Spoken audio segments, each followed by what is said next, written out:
Bank कर्मचाऱ्याचे DCC जिल्हा बँकेसमोर आमरण उपोषण. खोट्या अपहार प्रकरणी बडतर्फ केल्याचा उपोषणकर्त्याचा आरोप. श्री ज्ञानेश्वर गवळी यांची न्यायासाठी दिनांक 15 सप्टेंबर रोजी बँकेसमोर आमरण उपोषण. तासगाव तालुक्यातील चिंचणी गावचे रहिवासी श्री ज्ञानेश्वर कुंडलिक गवळी यांना जिल्हा मध्यवर्ती बँक शाखा सिद्धेवाडी तालुका तासगाव येथील अपहाराचा आरोप करून बडतर्फ करण्यात आले होते. सदरचा आरोप खोटा आहे आणि माझ्यावर अन्याय झाला आहे. मला न्याय मिळावा या मागणीसाठी दिनांक 15 सप्टेंबर 2025 रोजी जागतिक लोकशाही दिनादिवशी ते बँकेसमोर सकाळी 10 वाजता आमरण उपोषणाला बसणार असल्याचे त्यांनी सांगितले आणि त्या संदर्भातले निवेदन त्यांनी जिल्हा प्रशासनाला दिलेले आहे. याच्या प्रती जिल्हाधिकारी सांगली, कार्यकारी संचालक सांगली, जिल्हा मध्यवर्ती सहकारी बँक सांगली, पालकमंत्री चंद्रकांत दादा पाटील, जिल्हा पोलीस प्रमुख विश्रामबाग सांगली, जिल्हाध्यक्ष किसान काँग्रेस शेतकरी संघटना सांगली, अध्यक्ष संत रोहिदास समाज मंडळ सांगली, त्याचबरोबर प्रसार माध्यमांना या निवेदनाच्या प्रती देण्यात आल्या आहेत. SK news Marathi, Tasgaon, Sangli.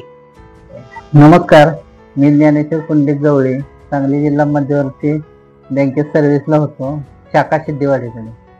तर माझ्यावर खोटा आरोप करून मला बँकेतनं कमी केलेलं आहे.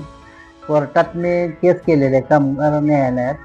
तर तिथं पण माझे तारखा पुढच्या असं 6 वर्ष झाली. तर अजून मला काही न्याय मिळाला नाही. म्हणून मी 15/9/25 सोमवारी बँकेच्या समोर 10 वाजता आमरण उपोषण करणार आहे. तरी मला न्याय. जिल्हाधिकारी सांगली यांना निवेदन दिलेलं आहे.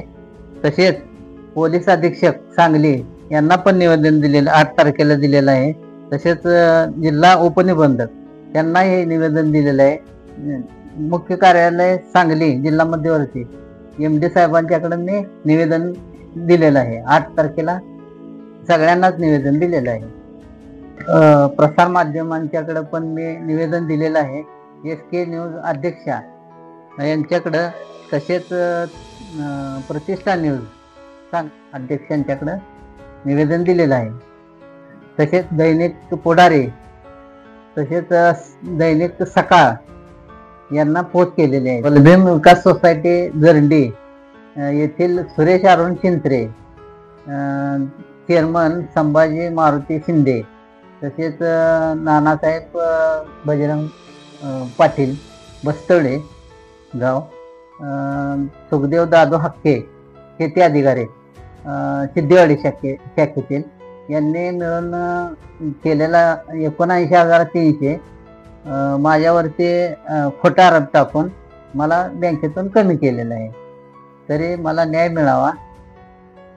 बँकेच्या समोर 10 वाजता आमरण उपोषण करणार आहे.